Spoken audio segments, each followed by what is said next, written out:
Boom sugar, ladies and gentlemen, brothers and sisters around the world. It is your boy Chrisio, aka the Esoteric Noetic, aka the Chocolates Nubian Sobrada from Ghana, West Africa. Dropping the wisdomatic truth bombs. You can rely on me because I'm True Blue. I'm in Melbourne, Australia, mate. I stand with Dan, Fauci, Scummer, Josh Soros, Joe Christ Biden. Yeah, mate. I'm on team. Meh. Sure to like the video, subscribe, click on the bell, tell your friends, you know the drill. Let's get it. Now, ladies and gentlemen, let's talk about a topic we all love to talk about. Let's talk about racism. Let's talk about identity politics. Black Lives Matter. Now, according to this article, white people may not like it, but here's why it's time for black descendants of slaves to be paid billions in reparations. Yeah, where my money's at. Yo, man, you white people, you gotta pay us reparations for shit that you didn't even do. All right. So, according to Dave Matthews, the writer of this article, he starts off by saying, I've got ancestors who toiled on the plantations of the Caribbean and America, and others who were exploited under colonial rule. They deserve justice, and we, just like the relatives of Holocaust victims, deserve compensation. I would agree that if your ancestors were just unjustly treated, that yes, they deserve to be compensated. But the question is, by who? I mean, your ancestors, and no disrespect, but they are dead, like mine. Only my ancestors were from the Ashanti Empire, and they actually had black slaves as well. But that's another story. So the question is, your ancestors, obviously, you're the descendants, therefore you require some kind of a compensation. But who are you going to gain the compensation for? Because the people that orchestrated those horrible actions that were slave owners, they're no longer alive.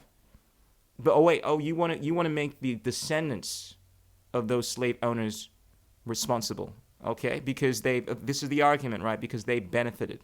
And this is where it gets tricky. Because here's the thing. First of all, we're making an assumption. Anytime you look at a white person and you say, oh, you're white, therefore your ancestors were slave owners, that's a generalization.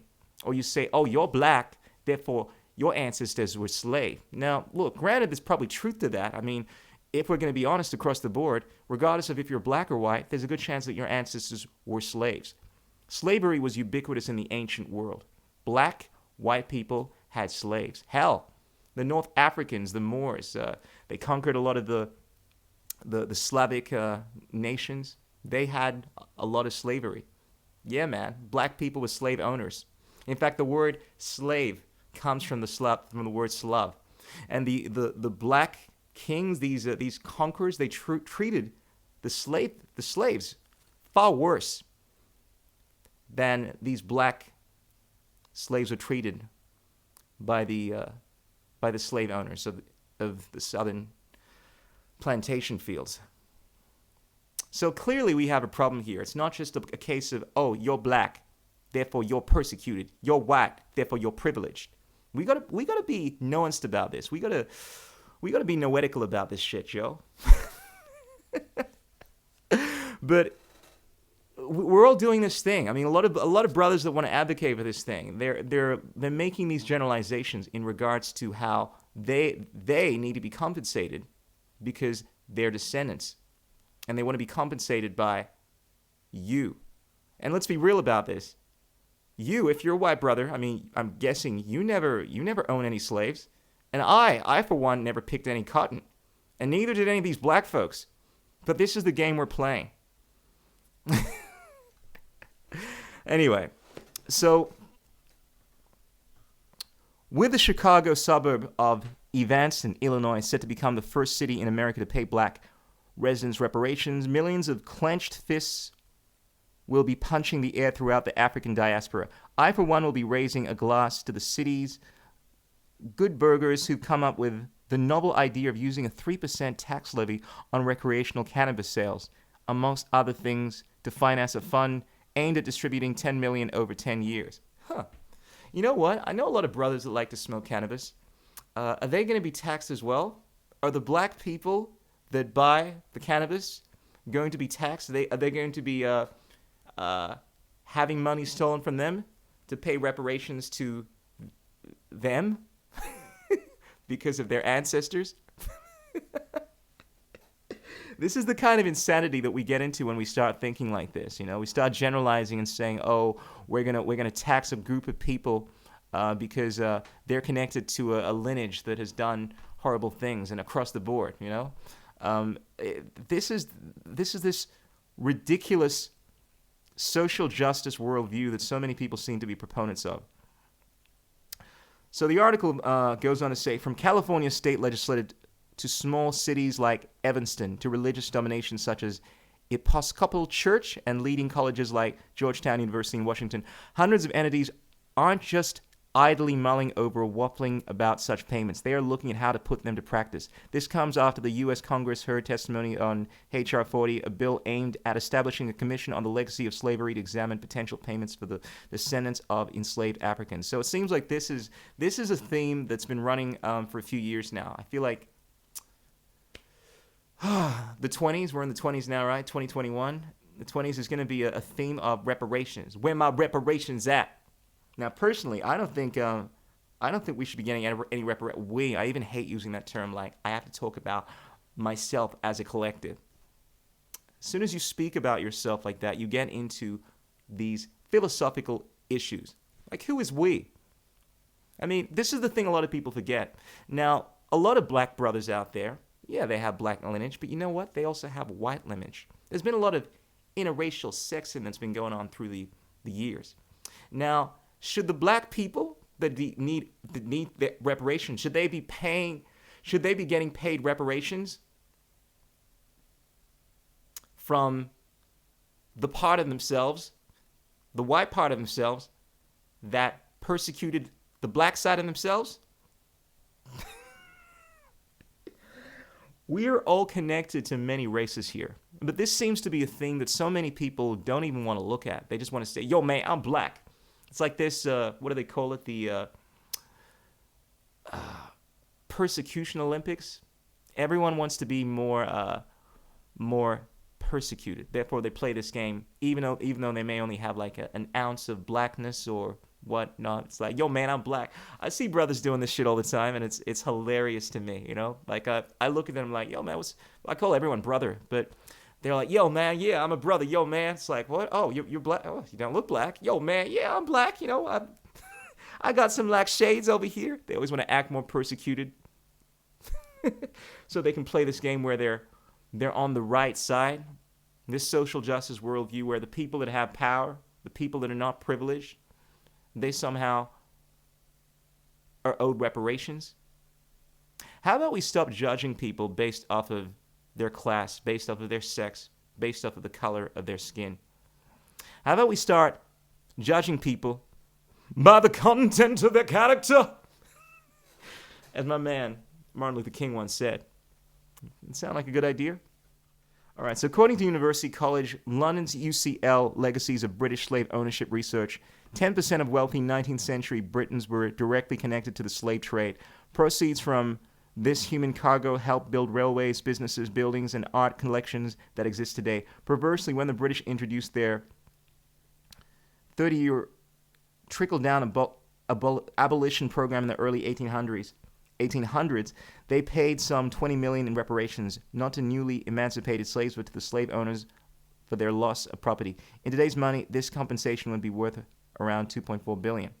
Okay, so they made the statistical analysis there that, apparently there's 10% of the wealthy 19th century Britons were directly connected to the slave trade, using all these statistical justifications to justify why, look, if you're white, if you're British, there's a good chance that you are descended from a slave owner, therefore you need to be taxed, yo. Yeah, because you're benefiting from that. These arguments are all built of air and imagination because we're dealing with a realm of statistics. Statistics are just another word for it's my opinion. I don't have any definitive answer. People often forget that. They hear statistic and they think of that as being definitive. No, it's just some person that's made an observation. I could say that 99% of people that believe this stuff are actually have an IQ below 100. All this reparation stuff. Now, of course, that's a statistic built of air and imagination. But to me, it has about as much weight as most of the statistics that are thrown in these kind of arguments to justify this kind of behavior. Oh, look, I'm not going to read this whole thing. The author of this article goes on to say that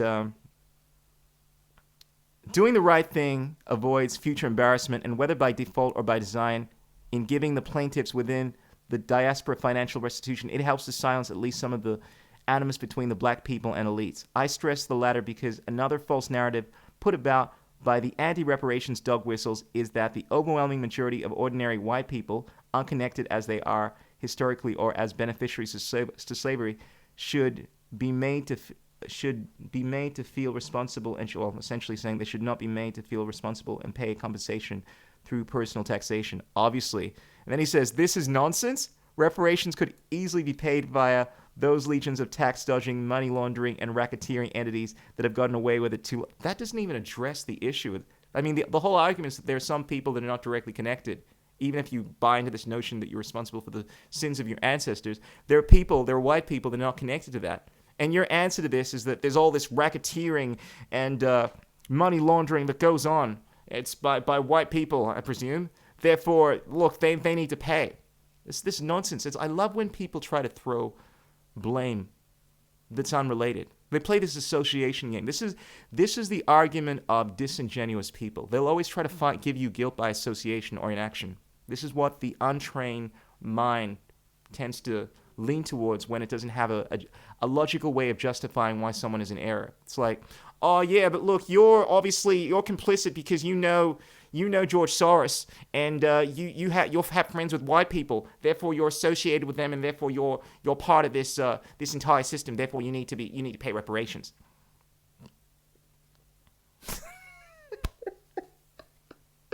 Look, at the heart of this entire reparation argument, it comes down to this: I never picked any cotton, and you never owned any slaves.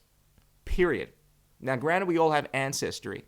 Hell, my ancestry of the Shanti Empire.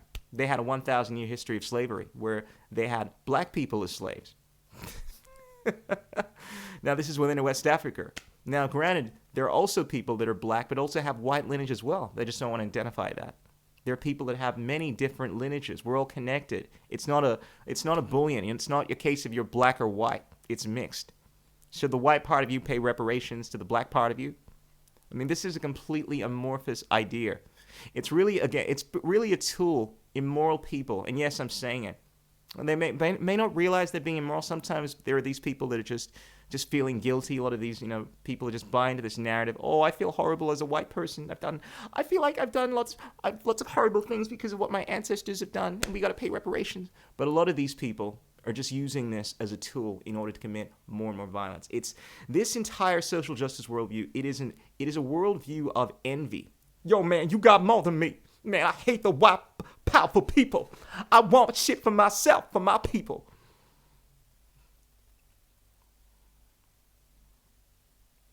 Anyway, ladies and gentlemen, I'm going to leave it there. Let us know what you think.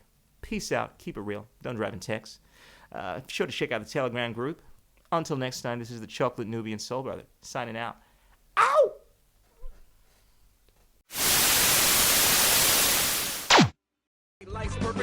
What is liberty? What the? Who says you can't build muscle on a vegan diet? What's it like being a hottie in the vegan community? There are no political solutions, only technological ones. The economics of the system don't allow multiple competing systems to survive. Engineering, technology, these arts of humanity, they are magic.